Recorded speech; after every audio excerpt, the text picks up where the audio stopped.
അടുത്ത മന്ത്രം.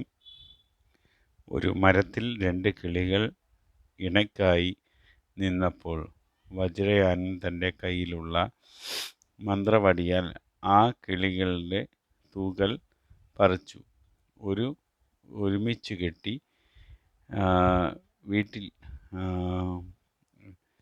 വിട്ടതുപോൽ ഈ തൂകൽ ആൺ പെൺ പിറപ്പുകളെ കാക്ക സ്വാഹ. ഇതൊരു വശ്യമന്ത്രമാക്കും.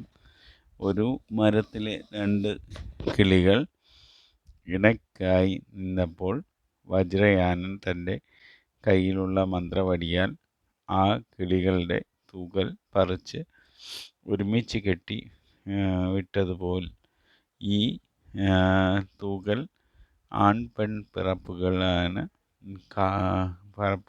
കാക്ക സ്വാഹ. இது ஒரு வஷ்ய மந்திரமாக ஆண் பெண் பிறப்பு வஷ்யப்படுறதுன்னு சொல்லும். இந்த மந்திரம் யூஸ் பண்ணலாம்.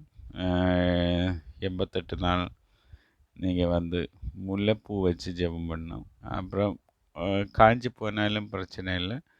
அந்த முல்லைப்பூ அப்புறம் இந்த நமக்கு நினச்ச பொண்ணோட வீட்டில் அதை சாம்பல் பண்ணி கொண்டு போட்டால் போதும். கண்டிப்பாக அந்த பெண்ணு வசியமாகும்னு புத்த மதம் சொல்கிறது. Thank you friends. தேங்க்யூ. சப்ஸ்கிரைப் பண்ணுங்கள், ஷேர்